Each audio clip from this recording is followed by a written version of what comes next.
사람들의 형태를 받아서 권력을 차지했다라고 본문은 오늘 우리에게 알려주고 있습니다. 여룻바 9장 1절에서 3절 말씀해 보시면은 여룻바알의 아들 아비멜렉이 세겜에 가서 그의 어머니의 형제에게 이르러 그들과 그의 외조부의 집에 온 가족이 말하여 이르되 청하노니 너희는 세겜의 모든 사람들의 귀에 말하라. 여룻바알의 아들 70명이 다 너희를 다스림과 한 사람이 너희를 다스림이 어느 것이 너희에게 나오냐. 또 나는 너희와 권력임을 기억하라 하니 그의 어머니의 형제들이 그를 위하여 이 모든 말을 세겜의 모든 사람들의 귀에 말하며 그들의 마음이 아비멜렉에게로 기울어서 이르기를 그는 우리 형제라 하고 말씀을 해주고 있습니다. 이 이야기에서 우리는 아비멜렉의 이 교활한 마음을 읽을 수가 있습니다. 어머니의 그 고향에 찾아가서 외가의 사람들을 통해 은근히 지역 감정을 일으켜 자기를 지지하게 만들었던 것입니다. 여러분, 70명이 너희를 다스리는 것과 한 사람이 너희를 다스리는 것 중에 어느 것이 좋으냐라고 묻고 나서 나는 너희의 권력임을 기억하라. 은근히 지역 감정을 자극하는 말입니다. 이 말은 우리가 남이가 이 말인 것입니다. 그래서 다수의 지지를 이끌어낸 것입니다. 여러분, 말은 좋은 의미든 나쁜 의미든 간에 굉장한 힘이 있습니다. 그래서 잠언 18장 21절에 죽고 사는 것이 해의 권세에 달려나니 해를 쓰기 좋아하는 자는 해의 열매를 맺으리라 라고 말씀을 해주고 있습니다. 세겜 사람들이 아비멜렉의 이러한 의도를 알았는지 몰랐는지 모르겠지만은 그 계책에 말려들고 말았습니다.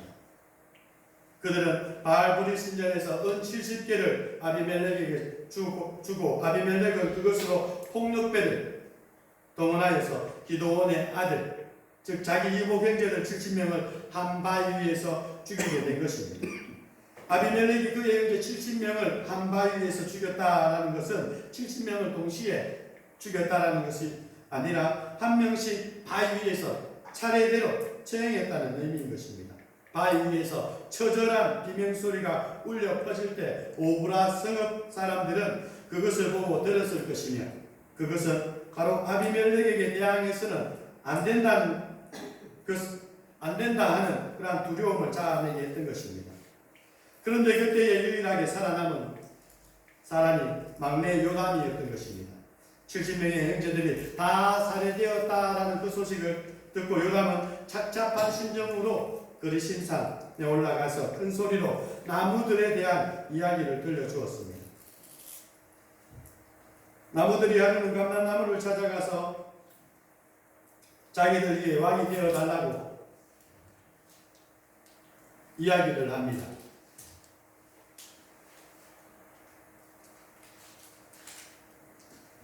감람나무에게 이르되 너는 우리의 왕이 되라 고 이야기를 요청을 합니다. 그러자 감람나무는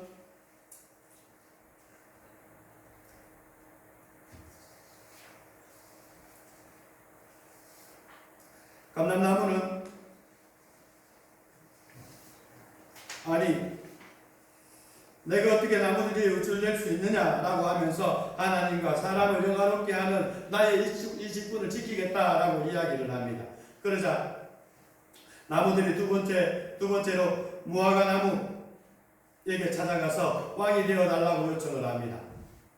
무화과 나무 또한 이 나무들의 요청을 거절합니다. 그리고 이렇게 이야기합니다. 나의 단 것과 나의 아름다운 열매를 내가 어찌 버리고 가서 나무들 위에 우쭐대리요 라고 이렇게 이야기를 하면서 나무들의 그 요청을 거절합니다. 그리고 또 나무들이 이제는 포도나무에게 가서 우리 위에 왕이 되라 라고 또한 부탁을 합니다. 포도나무도 감람나무와 무화과나무처럼 이 나무들의 요청을 거절합니다. 그리고 하나님과 사람을 기쁘게 하는 내 포도주를 내가 어찌 버리고 가서 나무들 위에 우쭐댈 수가 있느냐라고 이렇게 이야기를 합니다. 위에 세 나무들은 자기의 본분을 버려두고 가서 나무들 위에 우쭐대는 것은 옳지 않다라고 생각을 하며 거절한 것입니다. 그런데 문제는 그 다음에 발생을 하게 됩니다. 이제 나무들이 가시나무에게 찾아가서 우리 위에 왕이 되라라고 부탁을 합니다. 그런데 가시나무는 마치 기다렸다는 듯이 나무들 위에 왕이 되고 싶은 마음을 드러냈습니다. 15절을 보시면 가시나무가 나무들에게 이르되 만일 너희가 참으로 내게 기름을 부어 너희 위에 왕으로 삼겠거든 와서 내 그늘에 피하라. 그리하지 아니하면 불이 가시나무에서 나와서 레바논의 백향목을 사를 것이니라 하느니라 라고 말씀을 해주고 있습니다. 여러분, 가시나무에 무슨 그늘이 있겠습니까? 가까이 가면 가시에 찔려서 괴롭게 할 뿐입니다. 여기서 가시나무는 아비멜렉을 의미합니다. 자신의 욕망을 이루고자 분수와 도리를 지키지 않는 자, 자신의 욕망을 이루고자 분수와 도리를 지키지 않고 사는 사람들의 주변에 고통밖에 없을 것이다 라는 그 사실을 바로 우리에게 표현을 통해서 알려주고 있습니다. 오늘 아비멜렉 주변을 볼 때 우리는 가까이 갈 수도 없고 멀리 할 수도 없다는 사실을 볼 수가 있습니다. 가까이 가면 가시에 찔리고 멀리하게 되면 불이 떨어집니다. 즉 이 말은 나를 따르지 않으면 가만히 두지 않겠다 하는 그러한 의미를 가지고 있는 것입니다. 요담의 이 나무들 이야기 속에서 감람나무, 무화과나무, 포도나무는 왕이 되는 것에 관심이 없었습니다. 나무들 위에 우쭐대려 하지 않았습니다. 하나님과 사람을 위해 존재하는 것, 그것을 자랑스럽게 생각을 했습니다. 자기가 맡은 일에 자부심을 갖고 성실하게 봉사하는 그 모습을 우리는 발견할 수가 있습니다. 그러나 가시나무는 자기 정체성이 불분명했습니다. 욕심이 무척 강했습니다. 가시나무는 하나님도 없었습니다. 다른 사람을 위하는 마음도 없었습니다. 오직 자신의 유익만 구하고 있었던 것입니다. 아비멜렉은 오직 자신의 유익을 위해서 지역 감정을 이용하고 또한 세겜 사람들을 선동하여 폭력배들을 동원하여서 형제 70명을 무참히 살해하고 권력을 차지하여 스스로 왕이 되었습니다. 오늘 읽은 이 요담의 나무 이야기의 결론은 요담의 저주로 끝을 맺습니다. 세겜 사람들과 아비멜렉이 한 통속이 되어서 악행을 저지르고 권력을 차지했지만 결국에는 하나님께서 그들 관계를 벌어지게 하셔서 원수가 될 것이라는 것을 예언하고 있습니다.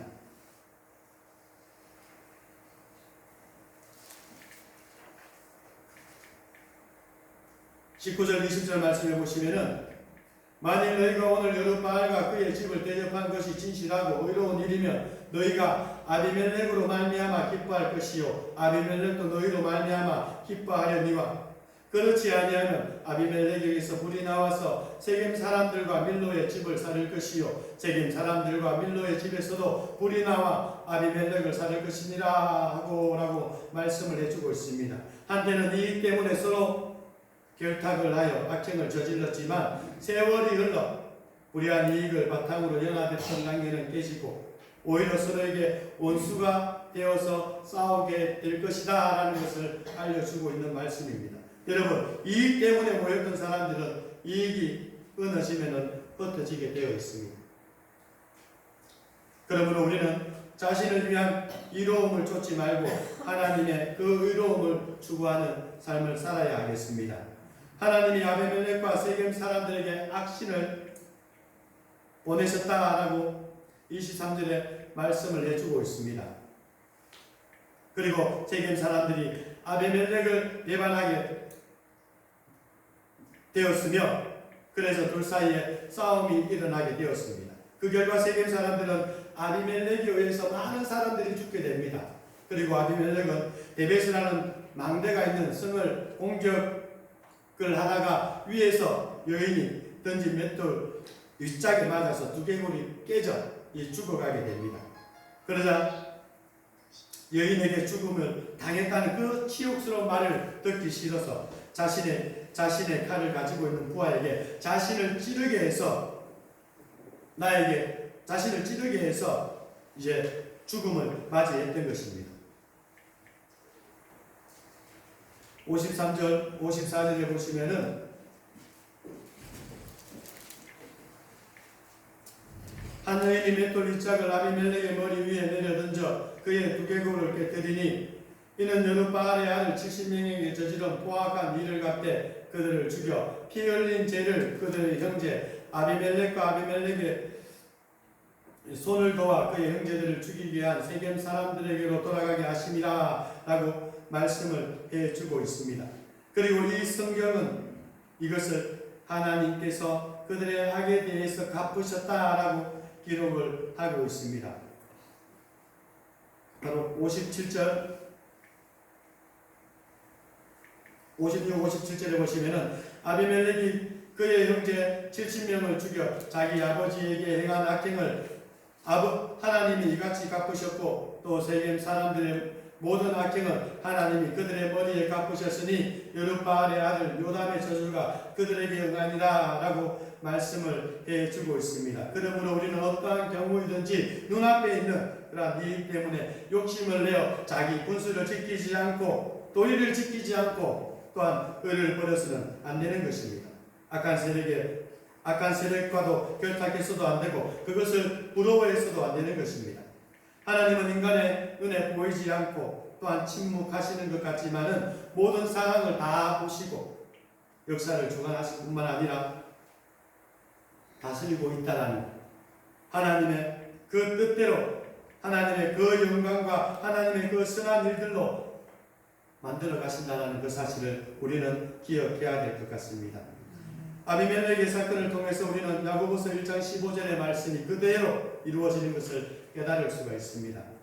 욕심이 잉태하면 죄를 낳고 죄가 장성한 즉 사망을 낳느니라 라고 말씀을 하고 있습니다. 스스로 왕이 되기 위해서 자기 분수를 지키지 않았던 이 아비멜렉은 욕심이 잉태하여서 스스로 왕이 되었지만 결국은 파멸로 끝나고 말았습니다. 그리고 세겜 사람들도 이 불의한 세력을 도왔다가 결국 파멸로 끝나게 되었습니다. 여러분, 물질의 욕심이든 권력이나 또한 명예의 욕심이든 어떠한 욕심이 우리 안에 생겨났을 때 그것을 제거하지 않으면은 잡초가 채소밭을 망가뜨리듯이 결국은 우리 자신뿐만 아니라 우리 주변의 사람들도 함께 망하게 한다는 그 사실을 우리는 알아야겠습니다.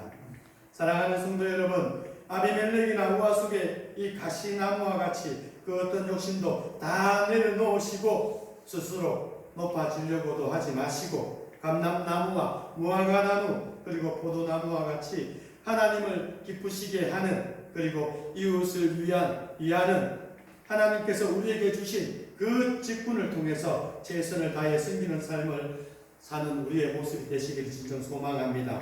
하나님께서 때가 되어 높여주시는 삶을 살아가는 저와 여러분이 되시기를 진정 예수님의 이름으로 축복합니다. 아멘. 우리가 이 시간 함께 기도하기를